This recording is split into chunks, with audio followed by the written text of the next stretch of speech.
วันก่อนนะคะป้อมไปรายการ The Driver มาคุยกันสนุกสนานเชียวแน่ใจเหรอแน่ใจเหรอ นั้นก็เลยบอกว่าไหนๆเราก็มานั่งรถเที่ยวกันวันนี้แล้วที่จะชวนไปทำอาหารที่ครัวชั้นสูงไหมมาดูกันว่าน้องๆคนไหนจะเป็นคนมาเยี่ยมป้อมในวันนี้ค่ะ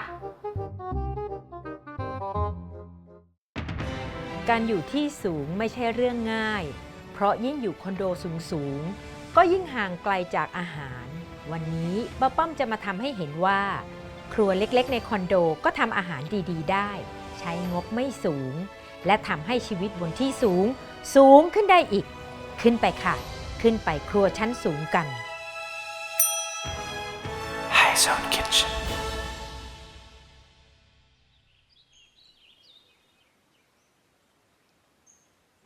สวัสดีค่ะ สวัสดีค่ะ สวัสดีครับเชฟ เรารู้แล้ววันนี้ใครมาเยี่ยมเราพิษค่ะ ปกติเจอแต่แบบเชฟจะแบบทำไง จะเอาอย่างนั้นไหม อย่าอย่างนี้ดีกว่าวันนี้ขอแบบสบายๆบ้างดีกว่า มันเครียดมาเยอะแล้วฮะ ทำไมถึงเลือกจะทำพระรามลงศพ จริงๆอ่ะผมมาชอบกินข้าวแช่กินขนมจีนน้ำพริกกินอะไรเงี้ยครับแล้วก็บางอย่างเราพอรู้แล้วว่ามันทำยังไงบ้างแต่พระรามลงสงฆ์เนี่ยเคยทานแต่ไม่รู้เลยว่าทำยังไงมาก หน้าก็ไม่โบราณเท่าไหร่นะ สมัยก่อนมันจะมีร้านอาหารร้านหนึ่งอยู่ตรงวิทยุชื่อสงวนศรี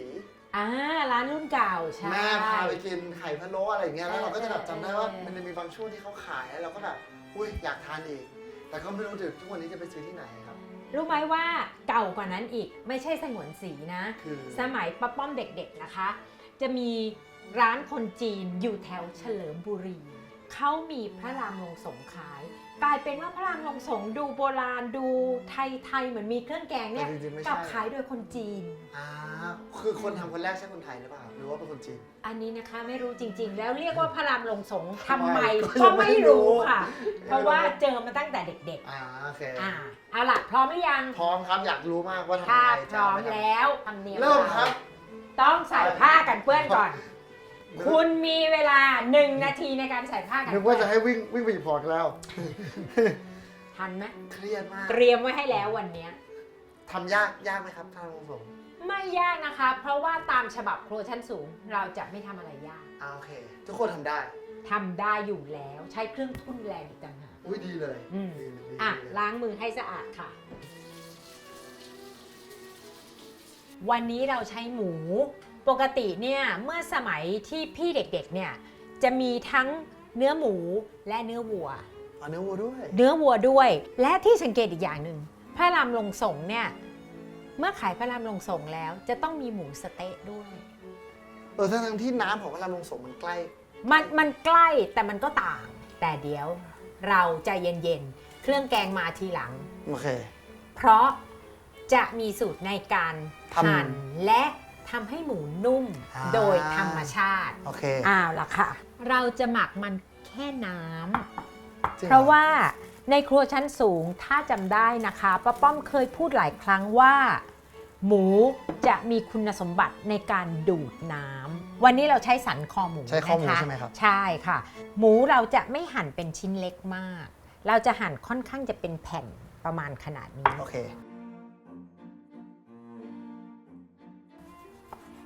ทำอันนี้ไหมครับ ได้ดีมากค่ะ โอเค สวยใจเย็นๆ วันนี้ยังไม่ได้ดุอะไรเลย ที่เลือกใช้สันคอหมูเนี่ย เพราะเป็นส่วนของหมูที่มีมันแทรกพอประมาณ เห็นไหมคะ คือถ้าส่วนอื่นมันจะแห้งใช่ไหมครั ใช่ส่วนอื่นอย่าง มัมีสิทธิ์แห้ง ถ้าใช้สันในเลยเนี่ย เนื้อหมูที่สุกอะมันจะค่อนข้างแห้ง ใช่พี่ก็ชอบใช้สันคอมกันครับ ใช่ค่ะ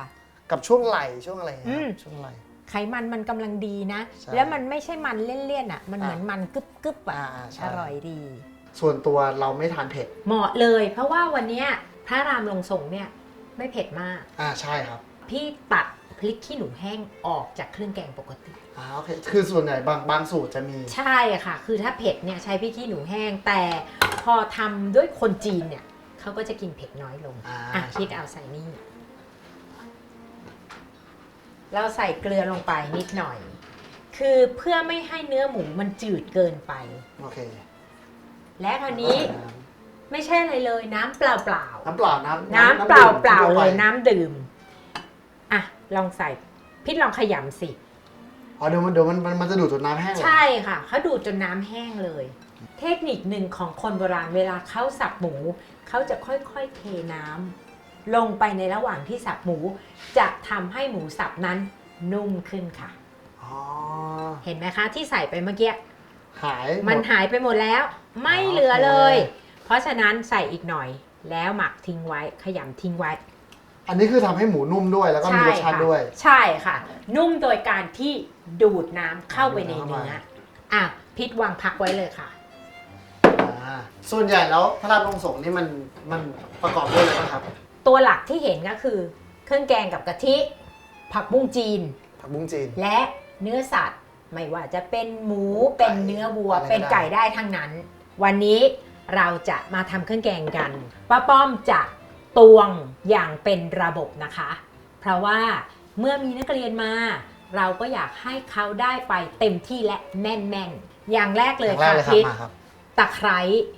ครึ่งถ้วย ตะไคร้เนี่ยเวลาพิษหั่นการใช้ตะไคร้เนี่ยลงมาสักแค่นี้ก็พอ โอเค นะคะ ตรง ตรงที่เขียวมากไม่เอา เราหั่นให้เขาเล็กลง โอเค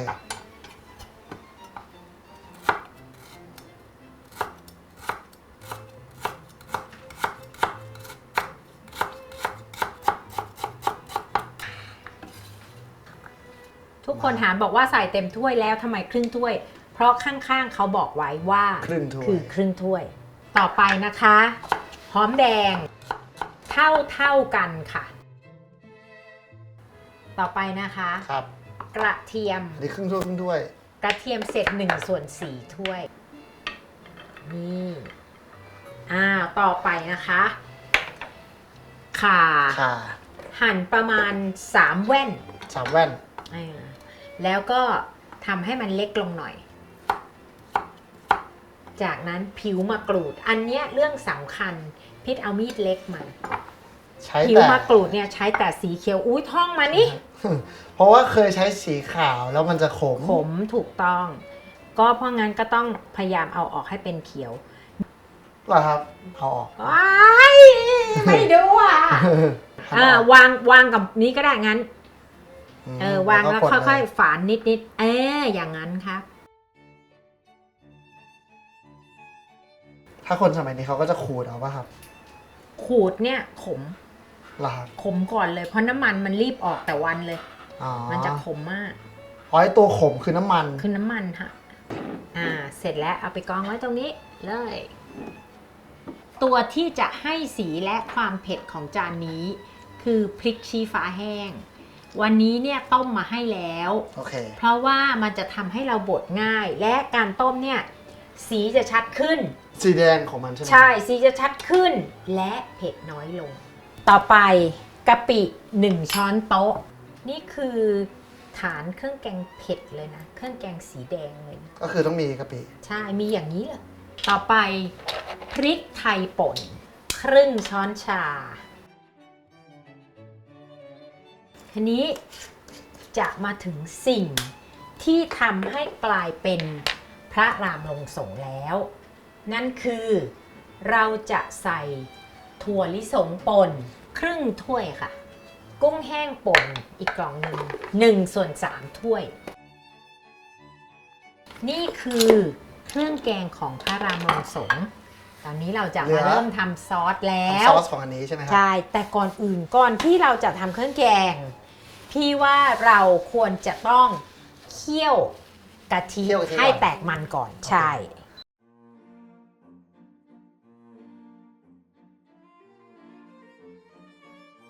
อันนี้เราตั้งไปให้มันเดือดก่อนที่ไฟแรง แล้วเดี๋ยวเราค่อยลดลงมา ให้กะทิเดือดก่อน1 รอบ ใช่ค่ะ นี่นะกะทิเราอย่าเพิ่งไปไหนนะ โอเค เพราะเดี๋ยวเวลาเราใช้แฮนด์เบนเดอร์จะเตือนเสมอว่าควรจะต้องมีของเหลวในนั้นบ้าง ระหว่างที่เรารอกะทิแตกมัน เรามาทำเครื่องแกงกัน ได้ครับ จะทำเครื่องแกงอ่ะ ครับ พิษอย่าลืม กะทิที่เราเคี่ยวไว้เมื่อกี้เนี้ยพี่เปิดที่ไฟแรงนะคะ ได้ยินเสียงเดือดแล้วใช่ไหม ได้ยินแล้วครับ พอได้ยินเสียงเดือดแล้วมันปุดแล้ว โอเค ลดไฟลงหน่อยค่ะ เพราะว่าถ้าเราปล่อยบนไฟแรงจริงๆเนี่ยกะทิจะไหม้ และมันจะเหม็นมีกลิ่นไหม้ผสมไปเห็นไหมคะเนี่ยตอนนี้พอเริ่มเดือดแล้วเราลดไฟลง แล้วก็หมั่นคนด้วยนะ เพราะว่ากะทิเมื่อแตกมันคือการแยกตัว ของน้ำมันกับครีมใช่เพราะฉะนั้นต้องหมั่นคนด้วยเอาละค่ะตอนนี้อยู่ที่ไฟกลางจริงๆแล้วก็ปล่อยเข้าไป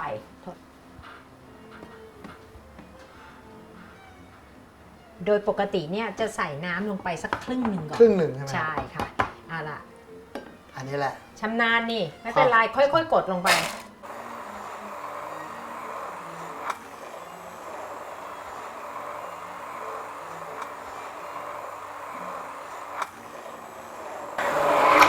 ได้ยังมันประมาณนี้หรือว่ามันควรจะหยาบละเอียดกว่านี้ครับ มันละเอียดแล้วนะ โอค เพราะว่ามันมี เป็นชั้นๆ ถั่วกับ อ๋อ มันมีกุ้งแห้ง กุ้ง พวกนี้จะไม่เป็นผงเด็ด โอเค ขาดเมื่อกี้เนี่ยเราใช้ไป2ถ้วย แล้วตอนนี้มันเหลือ อยู่ประมาณ 1ถ้วย 300 แสดงว่าเมื่อกี้เนี่ยเราใช้ไปในนี้ หนึ่ง 1 ถ้ ถ้ว วย ย นะคะพิษคะ ครับ กะทิที่เราเคี่ยวไว้แตกมันเห็นความแตกมันหรือยัง เห็นไหม เห็นเลย ว่าเป็นครี เป็นน้ำมั ม น แล้วก็ เดือด น้ำมันแยกกันเห็นไหมเอาล่ะ ตอนนี้ใช้ได้แล้วพิษเอาเครื่องแกงที่พิษเตรียมไว้ใส่ลงมา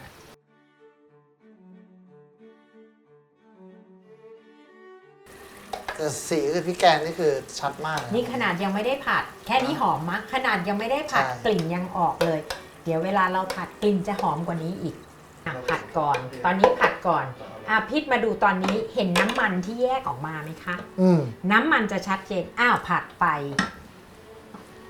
แต่ก็ยังต้องใช้ไฟกลางเหมือนเดิมใช่ไหมครับ ใช่ค่ะ การผัดเครื่องแกงเนี่ยถ้าใช้ไฟแรง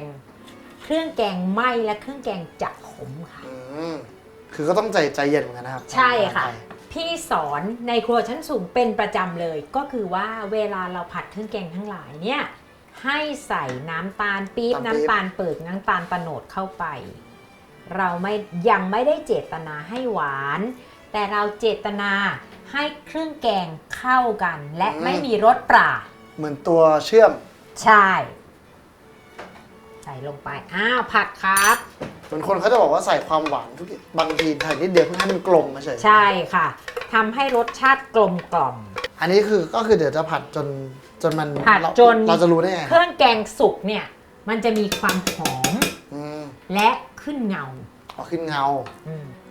มีกะทิเหลืออีกถ้วยหนึ่งเราใส่ไปในนี้ คือเรื่องของเรื่องขี้เหนียวอะนะ ใช่ ใช่ ถ้าเป็นโบราณอะส่วนที่ผสมอันนี้คือหาง กะทิ เห็นไหมคะเกลี้ยงเลยเนี่ยพี่เห็นไหมว่าเมื่อกี้เนี่ยตอนที่เราใส่เครื่องแกงลงไป ถ้าเครื่องแกงยังไม่สุกเลยเนี่ยน้ำมันที่ขึ้นมาจะเป็นสีน้ำมันใส สีน้ำมันใส ๆแต่พี่ลองหยุดมือ ตอนนี้พี่จะเห็นไหมว่าน้ำมันมันจะกลายเป็นสีแดงนั่นแปลว่ามันเริ่มกินน้ำมันและเริ่มจะสุก แล้วสีมันก็เริ่ม ใช่ เข้ม เริ่มเข้มขึ้น เพราะฉะนั้นก็เติมกะทิที่เหลือลงไป แล้วเดี๋ยวตอนเราปรุงอาหารไทยต้องปรุงใช้น้ำปลาใช่ไหมครับ ใช่ค่ะใช้น้ำปลาแต่ใช้น้ำปลาในปริมาณที่จำกัด และข้อสำคัญควรจะใส่น้ำปลาเวลาที่ของบนเตากำลังเดือด อ๋อเหรอครับ ไม่งั้นจะเหม็นขาว ไม่ได้เป็นข้าว สมัยก่อนพี่ก็ไม่เคยรู้เลยก็คือ ของเค็มทุกอย่างเราจะใส่แต่เนี่ยพอรู้เลยว่าอาหารไทยต้องใช้น้ำปลานะ แต่น้ำปลาเยอะก็จะเหม็น เหม็นถู แต่ ก ถ้า ต้อ เค็ม ง ยังไม่พอก็ ใช้เกลือลงไปค่ะ ระหว่างนี้นะคะ เรารอซอสให้งวด ตั้งน้ำเพื่อจะรอลวกทั้งหมูและผักบุ้งนี่คือผักบุ้งจีนของเรา ผักบุ้งไทยจะเป็นใบที่แป้นหน่อย แป้นหน่อย อันนี้คือใบยาวคือผักบุ้งจีน เราก็จะเด็ดเป็นข้ออย่างนี้ ข้อติดกับใบอย่างนี้ ง่ายนิดเดียว เมื่อไหร่ที่เด็ด เอาข้อมาด้วย ที่เด็ดไม่ออกคือเหนียว เราจะ คือ ไม่ แก่ เอา ไม่เอาเห็นไหมจะเป็นเสี้ยวแบบนี้ โอเค นะคะมาช่วยกันเด็ด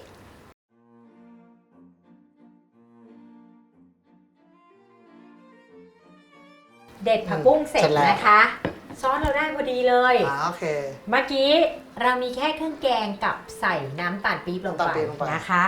ตอนนี้เริ่มปรุงรสละชายปรุงรสพี่เห็นไหมตอนนี้ที่จะปรุงรสในหม้อเดือดอยู่โอเคจำไว้ว่าตอนจะใส่น้ำปลาขอให้เดือดแบบนี้โอเคไม่งั้นมันจะขาวใช่ไหมครับใช่ค่ะเราจะใส่ไปประมาณแค่2ช้อนนี้ก่อนนี่คือจำนวนที่จำกัดสำหรับซอสในวันนี้ที่จะใส่น้ำปลานะคะเมื่อคนแล้วคราวนี้นี่ช้อนของพิษลองชิมเลยว่ารสชาติต้องเป็นยังไงครับเค็มอมหวานเล็กน้อยเค็มเลยยังไม่หวานเค็มแต่ยังไม่หวาน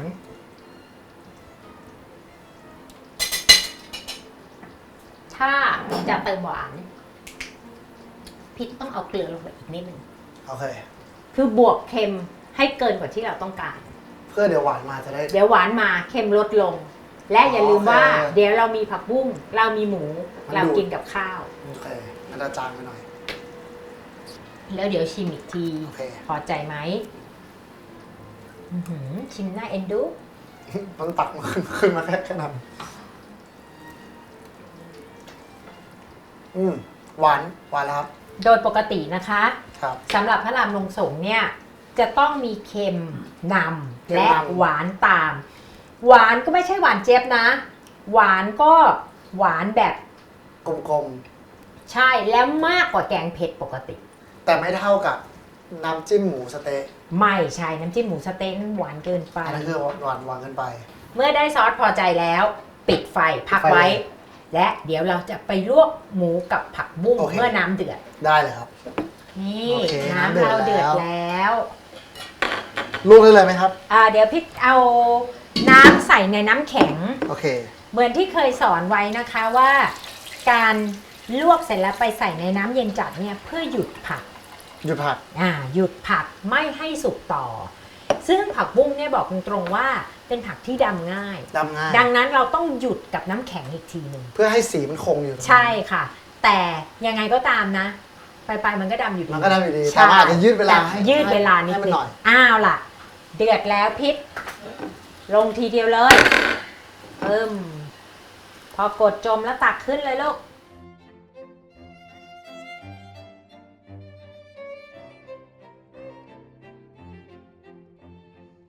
พอผักเสร็จแล้วต่อไปก็คือหมูค่ะยืนจ้องเลยนะปล่อยเลยหมูดิบเสิร์ฟไม่ได้นะครับใช่ค่ะจำแม่นหมูดิบเสิร์ฟไม่ได้นะครับเพราะว่าหมูมีพยาธิโอกาสที่จะเป็นพยาธินะคะเนื้อดิบยังพอไหวล่ะแล้วเอาขึ้นได้เลยค่ะ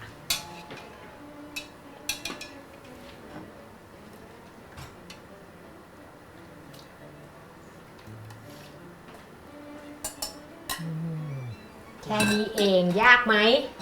ง่ายมากครับอันนี้หมูก็จะชมพูนิดนึงนะครับก็ไม่ต้อง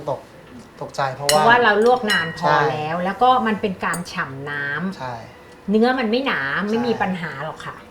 คราวนี้เราก็ถึงเวลาจะรวมตัวเวลาที่พิษรอคอยแล้วใช่ไหมคือลงจานเหรอครับพิษอยากลงแบบแยก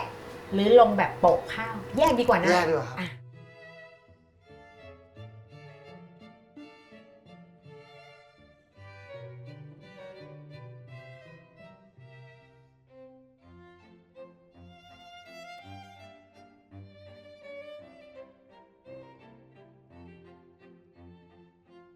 เรามาลองชิมกันนะคะแนะนำให้ชิมเปล่าก่อนดูซิว่าเนื้อหมูเป็นยังไงน้ำจิ้มเป็นยังไงผักเป็นยังไงมันจะเป็นนุ่มโดยธรรมชาติเห็นไหมอันนี้ไม่เคยรู้เลยแล้วมันนุ่มไหมนุ่มและเป็นนุ่มแบบที่ยังเป็นความเป็นธรรมชาติของเนื้อหมูอยู่วันนี้นะคะก็ขอบคุณที่พิษเลือกเมนูซึ่งคนไม่รู้จักแต่ทำได้ง่ายมาทำในรายการนี้แล้วก็ ขอบคุณที่พาไปนั่งรถเล่นใน The Driver นะคะ ได้เลย ยังไงนะคะ แฟนๆของป้าป้อมฝากติดตาม The Driver ด้วยค่ะ ก็ฝากครูชั้นสูงด้วยเหมือนกันครับ พื้นที่เล็กๆแค่นี้ทำอาหารชั้นสูงได้ขนาดนี้ดีมากครับ ขอบคุณนะคะที่มาเยี่ยมกัน ขอบคุณครับพี่ป้อม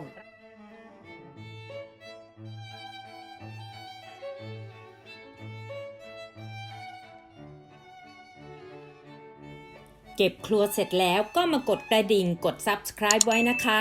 เพราะว่าครัวชั้นสูงยังมีอีกหลายเมนู จะได้ไม่พลาดกันค่ะ